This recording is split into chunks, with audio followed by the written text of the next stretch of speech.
The human brain is one of the smartest on the planet, but there are some things we just can't wrap our minds around. One of those is the paradox.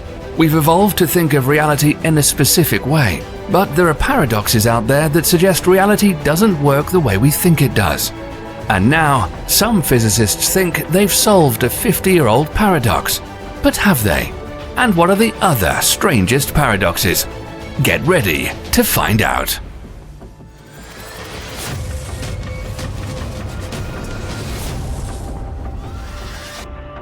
A lot of you are probably familiar with the Fermi paradox.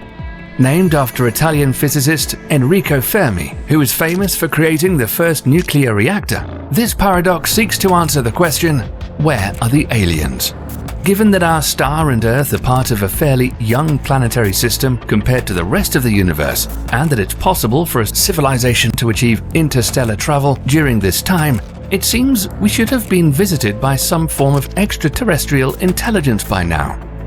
Now, some say it's not a real paradox, because we can only guess that there is intelligent life out there.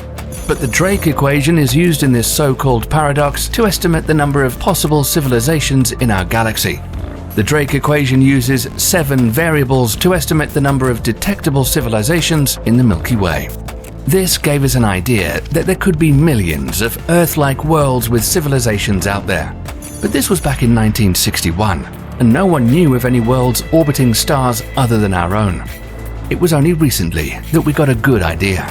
In 2020, astronomers using data from the Kepler Space Telescope found there are more than 300 million worlds with similar conditions to Earth scattered throughout the Milky Way. The analysis concluded that roughly half of the galaxy's sun-like stars host rocky planets in habitable zones where liquid water could be on the surface. In fact, planets are extremely common and outnumber all the stars in our galaxy. And very soon, the James Webb Space Telescope will be headed into space to look for new potentially habitable worlds.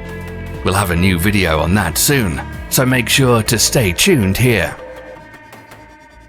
Now that we know how many worlds there are and how many possibilities that there could be advanced civilizations, the question remains, why is the universe silent? Maybe we're about to find out soon as technology advances, or perhaps we've already been visited by some faraway civilization and just don't know it yet. There have been many unexplained UFO sightings recently, and some believe extraterrestrials are already here. Solid proof of that would put an end to this paradox. The bootstrap paradox is a paradox of time travel that questions how something that's taken from the future and placed in the past could ever come into existence in the first place. It's a common theme used by writers inspiring plotlines in many science fiction films, such as the Bill and Ted movies, Terminator, and Doctor Who. So let's look at one of the examples of this paradox. Imagine that you're a time traveler, but before you go on an excellent adventure, you go into a bookstore and buy a copy of Hamlet, written by Shakespeare. You then travel back in time to London during the Elizabethan era and give the book to Shakespeare. William S. then copies the book and claims it as his own work. Centuries go by, and during this time, Hamlet is printed and reproduced countless times until a copy of it ends up in the same bookstore that you bought it from. The question then becomes, who wrote Hamlet? This is another famous paradox, which involves you going back in time to take out your grandfather. By that we mean erasing his existence. Now, we know everyone here loves their grandparents, but this is only an example. Once again, you're a time traveler, and you pop back in time to do the deed and erase your grandfather's existence. You then return to present time. But the thing is, with your grandfather gone, your father wasn't born, and you now realize you never even existed. Everything about you has now been erased, including all your family, friends, all your possessions, and your history. So you wouldn't have been born in the first place. So it would be impossible to do this.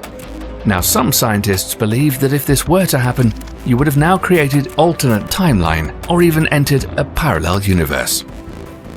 By the way, for those who missed our video on parallel universes, check out the link in the description. Another interesting variant to the grandfather paradox, going back in time to eliminate Hitler to stop World War II. This would have some interesting consequences. Let's say you have a shiny time machine, and you've got a plan to go back before things get out of control during the war and put things right. The problem now is that the action removes any reason to travel back in time, along with any knowledge that the reason to time travel back ever existed. Acting as a time-traveling executioner simply creates a paradox, and, along with the many worlds idea, traveling back in time might create a new timeline without Der Führer. But the old timeline would also still exist. You might even create a new timeline that's even worse. But what would happen if you sent something back through a wormhole? The late, great Joseph Polchinski is the famous theoretical physicist who wrote the book on string theory. But Polchinski also came up with a potentially paradoxical situation involving a billiard ball sent through a wormhole that travels back in time. In this scenario, the billiard ball is fired into a wormhole at such an angle, if it continues along the path, it will exit the wormhole in the past at the right angle to collide with its earlier self, thereby knocking it off course and preventing it from entering the wormhole in the first place. However, some physics students came up with solutions which avoid any inconsistencies by having the ball emerge from the future at a different angle than the one used to generate the paradox, and deliver its younger self a glancing blow instead of knocking it completely away from the wormhole. A blow which changes its trajectory in the right way, so that it will travel back in time with the angle required to deliver its younger self this glancing blow. Now here's something that will make you think about reality differently. The observer's paradox is something very strange indeed, and of all the bizarre facts of quantum theory, there are fewer stranger than Schrödinger's famous fable about a cat that's neither alive nor deceased. For the record, this is a thought experiment only, and no animals have ever been harmed. The paradox describes a cat that's locked inside of a windowless box, along with some radioactive material, a Geiger counter, a hammer, and a container of deadly poison. The radioactive material has a 50% chance to decay. If the Geiger counter records an emitted radioactive particle, it then triggers a hammer that smashes a vial of poison that will be fatal to the cat.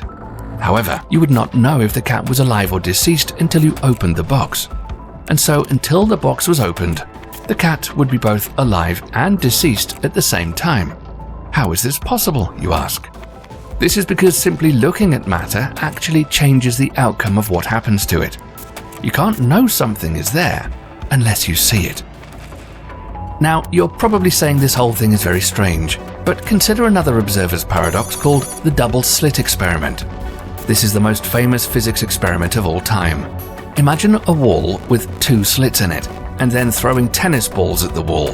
Some of them will bounce off the wall, but some of them will travel through the slits. If there is a wall behind the first one with slits, some of the tennis balls that made it through will hit it. Now, if you mark where the tennis balls hit the second wall, you should expect to see two strips of marks, roughly the same size as the slits. Sounds pretty straightforward. But in the double slit experiment, something awfully strange happens when you shine a light through the slits. Light isn't just a wave, it's also a particle called a photon.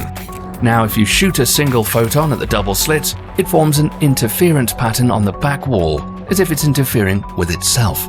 It's like the photon went through both slits at the same time. But this is where it gets stranger.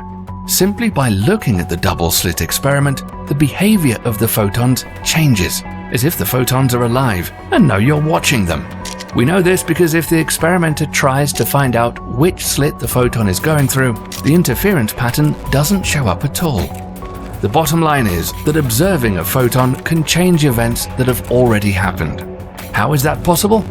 No one's figured it out yet. Maybe you might be the one to solve this puzzle. One of the biggest paradoxes in physics is the black hole information paradox, a puzzle that results from the combination of quantum mechanics and general relativity. Calculations show that physical information could permanently disappear into a black hole, allowing physical states to devolve into the same state. But this is controversial because quantum mechanics states that information can never be destroyed. Let's say you burned two different letters written on paper. Putting them back together from ash would be nearly impossible, but not entirely. The small differences in smoke temperature and the amount of ash would still retain information about the two different letters. The problem with black holes is they suck things up and then, over a very, very long time, radiate what they've swallowed back out in the form of Hawking radiation. Unfortunately, unlike the smoke, temperature, and ash from burning a letter, Hawking radiation contains no information about what the black hole ate. This is because all Hawking radiation is the same, which implies that black holes destroy information about the universe. So, do evaporating black holes really destroy information, or does information escape as the black hole evaporates? A new generation of physicists say that information does indeed escape a black hole by their radiation, and they've identified an invisible surface that lies inside a black hole's event horizon called the quantum extremal surface. This surface appears to encode the amount of information that's radiated away from the black hole, evolving over the black hole's lifetime exactly as expected if information escapes. Apparently, something can escape a black hole. It's a problem not completely solved yet, and it's a work in progress.